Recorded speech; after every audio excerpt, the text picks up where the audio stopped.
Ma'asyiral muslimin rahimani wa rahimakumullah. Kemudian ketika roh telah berpisah dan berpindah ke alam yang lain, yaitu alam barzakh, maka setiap manusia akan mengalami beberapa perkara. Di antara perkara itu, yang pertama dihadapi adalah fitnatul qabri, fitnah kubur. Dan ini akan kita bahas pada kesempatan kali ini insyaallah ta'ala. Setelah seorang menghadapi sakarat hingga berpisah antara roh dengan jasadnya, maka berikutnya dia akan menghadapi mauqif,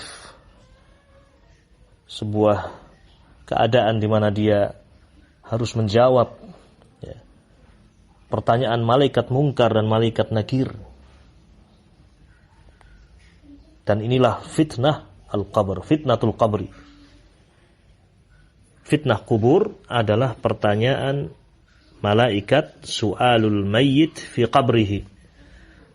Pertanyaan malaikat kepada mayit di kuburnya, an rabbihi, tentang Rabbnya, wa an dinihi wa nabiyhi sallallahu alaihi wasallam, tentang Rabbnya, tentang agamanya, tentang nabinya. Nah, dan inilah yang diyakini oleh kaum muslimin ahlus sunnati wal jamaah, diyakini oleh Rasul alaihi salatu wassalam wa ashabuhul kiram, dan para sahabatnya yang mulia, wa tabi'un wa tabi'ut tabi'in. Semuanya meyakini bahwasanya mayit itu akan diuji di kuburnya, diuji di kuburnya dengan pertanyaan-pertanyaan ini. Man rabbuka, siapa Rabbmu, wa madinuka, apa agamamu, wa man nabiyyuk, dan siapa nabimu. Dan dalil-dalil tentang fitnah kubur sangat banyak, baik dari Al-Quranul Karim atau sunnah Nabi alaihi salatu wassalam. Perlu kita ingatkan dan kita tegaskan kembali, ma'asyiral muslimin rahimani wa rahimakumullah, bahwasanya berbicara tentang hari akhir adalah berbicara tentang perkara yang gaib. Kita tidak tahu perkara yang gaib itu kecuali dengan dalil Alkitab was sunnah. Maka kita meyakini sebatas apa yang disebutkan di dalam Al-Quran, sebatas apa yang disebutkan di dalam sunnah Nabi alaihi salatu wassalam. Apa yang disebutkan kita imani, kita yakini, ya, itu yang menjadi landasan, dasar di dalam kita beriman kepada hari akhir. Termasuk masalah fitnatul qabri, fitnah kubur. Dalil-dalil menunjukkan adanya fitnah kubur. Di antaranya, ikhwatil kiram rahiman rahimakumullah, adalah firman Allah Subhanahu wa taala di dalam surah Ibrahim ayat yang ke-27. Allah Subhanahu wa taala berfirman, "Yuthabbitullahu alladhina amanu bil qawli tsabiti fil hayatid dunya wa fil akhirah." Yuthabbitullah, Allah Subhanahu wa taala mengokohkan alladzina amanu, orang-orang yang beriman.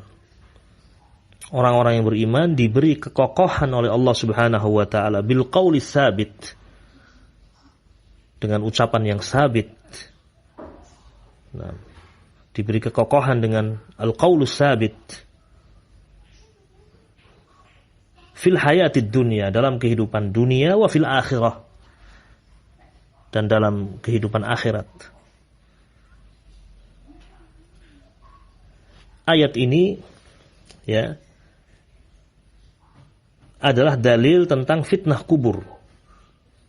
Dalil tentang fitnah kubur.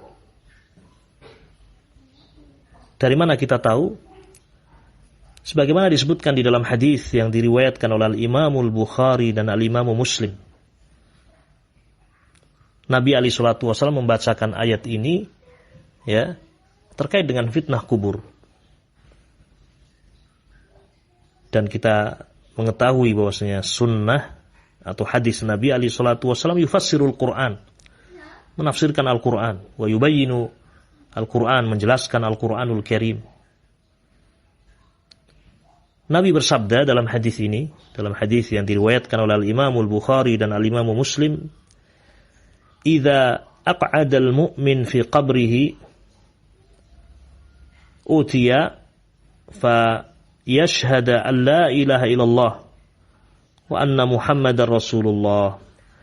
Fadzalika qawluhu yusabbitu Allahu alladhina amanu bil qawli tsabiti fil hayatid dunya wa fil akhirah." Kata Rasul alaihi salatu wasallam yang maknanya kurang lebih, jika seorang mukmin didudukkan di kuburnya, berarti di alam barzakh. Ya. Baik. Orang yang beriman di alam barzakh dia akan bersaksi, yashhad an la ilaha illallah wa anna Muhammadar Rasulullah.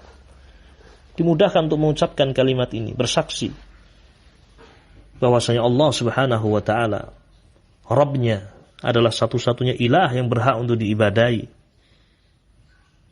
Tidak ada selain Allah yang berhak untuk diibadahi. Dan juga bersaksi bahwasanya Muhammad sallallahu alaihi wasallam adalah Rasulullah. Di alam barzakh dia bersaksi dengan kalimat ini, la ilaha illallah wa anna Muhammadar Rasulullah. Sebagaimana di dunia juga Allah Jalla wa Ala memudahkan untuk dia mengucapkan kalimat ini. Al-qaulus sabit. Sebagaimana di dunia Allah kokohkan dia untuk mengucapkan la ilaha illallah Muhammad Rasulullah. Demikian pula ketika di alam barzakh, ketika didudukkan oleh malaikat, Allah kokohkan dia untuk mengucapkan la ilaha illallah Muhammad Rasulullah. Kemudian Nabi membaca ayat ini, ayat dalam surah Ibrahim. Yusabbitullahu alladhina amanu bil qawli tsabiti fil hayatid dunya wa fil akhirah. Ya. Ini dalil bahwasanya di alam barzakh nanti ya, manusia akan difitnah, diuji. Dan orang-orang yang beriman akan dikokohkan oleh Allah Subhanahu wa taala. Ya. Sebagaimana di dunia dia berusaha untuk menjaga dirinya, menjaga agar kalimat la ilaha illallah, tidak ada ilah yang berhak untuk diibadahi illallah kecuali Allah, dia jaga dengan terus dia mentauhidkan Allah, meninggalkan asyirik billah azza wa jal, berdoa untuk Allah, sujud untuk Allah, menyembelih hanya untuk Allah, beristi'anah, minta perlindungan hanya kepada Allah, isti'adah, minta perlindungan hanya kepada Allah. Semua ibadah untuk Allah. Berusaha menjaga kalimat ini dalam kehidupannya. Berusaha untuk meninggalkan semua jenis kesyirikan. Kemudian dalam kehidupannya dia juga berusaha untuk betul-betul mengikuti bimbingan Nabi alaihi salatu wassalam, karena dia mengerti bahwasanya Nabi Muhammad sallallahu alaihi wasallam adalah utusan Allah yang wajib dicintai, yang wajib dibenarkan semua ucapannya, yang wajib ditaati perintah-perintahnya, dan wajib ditinggalkan apa yang beliau larang. Berusaha untuk kokoh di atas dua kalimat ini, asyhadu an la ilaha illallah wa asyhadu anna Muhammadar Rasulullah. Sebagaimana dia berusaha untuk kokoh dalam kehidupan dunia ini, dan Allah mudahkan dia untuk kokoh di atas keduanya, di atas dua kalimat syahadat, maka di alam barzakh pun Allah beri kekokohan. Kita mohon kepada Allah Subhanahu wa taala, semoga Allah Jalla wa Ala memberikan kemudahan kepada kita semuanya untuk mengucapkan dua kalimat ini di dunia, mukhlishan lillah, ikhlas karena Allah, dan juga di alam barzakh kelak.